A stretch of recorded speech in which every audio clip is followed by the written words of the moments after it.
Bapak, Ibu, Saudara-saudari, sebelum mendengar firman kehidupan, kita berdoa. Tuhan Allah sumber kehidupan kami mengucap syukur akan hari-hari yang boleh kami rasakan di dalam kasih-Mu, sehingga kami dapat bersyukur, bersuka cita, dan selalu dijaga bahkan ditolong di dalam hari-hari kami. Kiranya Tuhan ketika kami mengingat begitu banyak kasih setia-Mu yang boleh memelihara kehidupan kami selalu juga terjaga untuk tetap setia dan tekun di dalam kehendak-Mu. Sebentar lagi kami akan mendengar firman-Mu, berfirmanlah Engkau Tuhan, karena kami telah siap untuk mendengarkannya.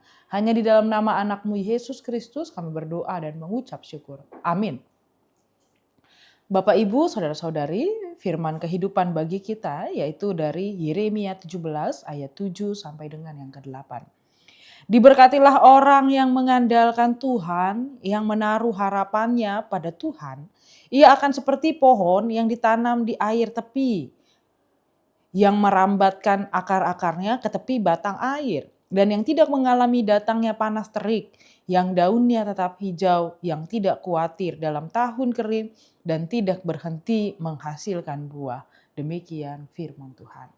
Bapak, Ibu, Saudara-saudari, dunia sekitar kita seringkali berubah-ubah dan tidak pasti. Ada kalanya keadaan ekonomi sedang baik, namun ada kalanya panas terik, persoalan datang menyengat dalam hari-hari atau rutinitas kita. Mulai dari tantangan pekerjaan, biaya hidup yang meningkat, hingga tekanan pergaulan atau pelajaran yang dihadapi anak-anak di sekolah. Dan pada hari ini kita diingatkan melalui Nabi Yeremia yang memberikan kita sebuah ingatan agar keluarga kita tidak ikut layu atau putus asa atau stres saat menghadapi masa-masa sulit. Kita diingatkan pada hal bagaimana sesuatu yang boleh menjadi pengharapan bukan terletak pada seberapa banyak tabungan kita atau seberapa banyak kekuatan yang kita miliki, melainkan kemana kita mengarahkan kehidupan kita di tengah-tengah hari-hari kita. Dan kita diajak untuk memiliki jawaban, yaitu mengandalkan Tuhan dan bukan mengandalkan diri sendiri. Ayat 7 memulai dengan kata kunci, diberkatilah orang yang mengandalkan Tuhan.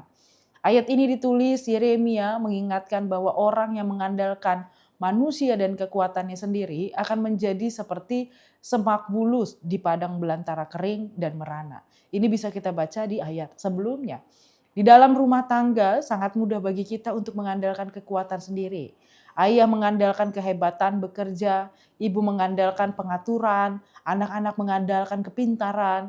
Namun firman Tuhan mengingatkan bahwa apa yang diandalkan itu tidaklah berguna, melainkan firman Tuhanlah yang di dalamnya menjadi saluran kasih di tengah-tengah keluarga.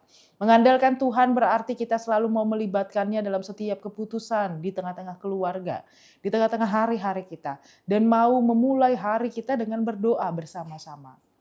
Saat ada masalah, alih-alih saling menyalahkan, kita diingatkan pada hari ini untuk datang sujud bersama untuk meminta hikmat yang daripada Allah. Dan kita diingatkan juga bahwa merambat akar ke sumber yang benar. Pohon yang digambarkan Yeremia bisa tetap hidup di tengah gurun karena ia merambatkan akar-akarnya ke tepi batang air. Akar bertugas mencari makanan di dalam tanah secara tersembunyi.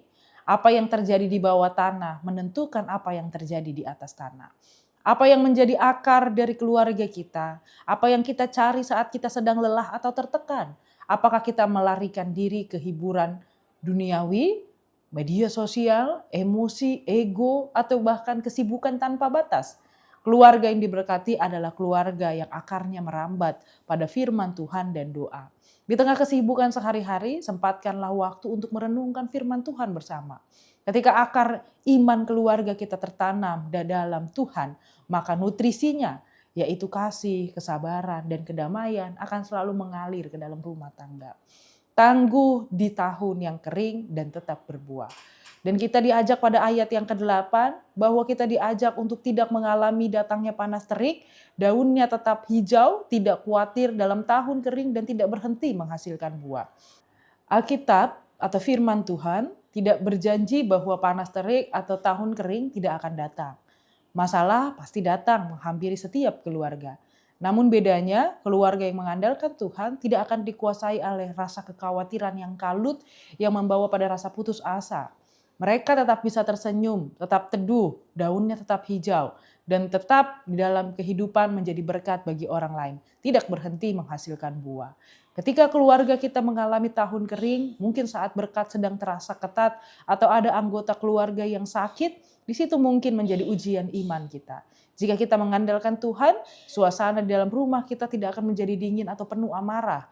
Sebaliknya, kita justru bisa memancarkan buah-buah roh, saling mendukung, tetap ramah, setia, dan penuh sukacita. Hingga pada akhirnya kita diajak untuk mari memeriksa kembali arah akar keluarga kita hari ini. Jangan biarkan badai dunia membuat kita layu. Mari kita bawa keluarga kita untuk semakin melekat kepada Tuhan, Sang Air Kehidupan, supaya apapun musim kehidupan yang kita lewati, keluarga kita akan tetap berdiri, teguh, hijau, dan memberkati sesama. Tuhan menguatkan kita senantiasa di dalamnya. Amin, kita berdoa.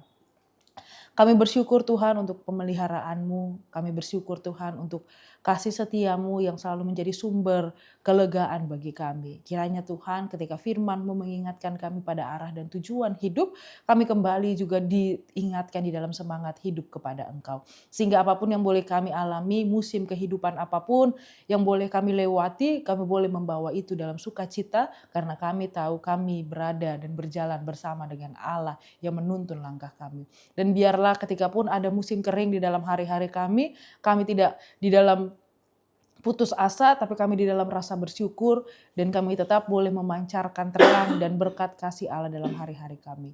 Kami berdoa di dalam satu nama, Yesus Kristus Tuhan dan Juru Selamat kami. Amin. Anugerah dari Tuhan kita Yesus Kristus, kasih setia Allah Bapa, dan persekutuan Roh Kudus menyertai kita semua. Amin.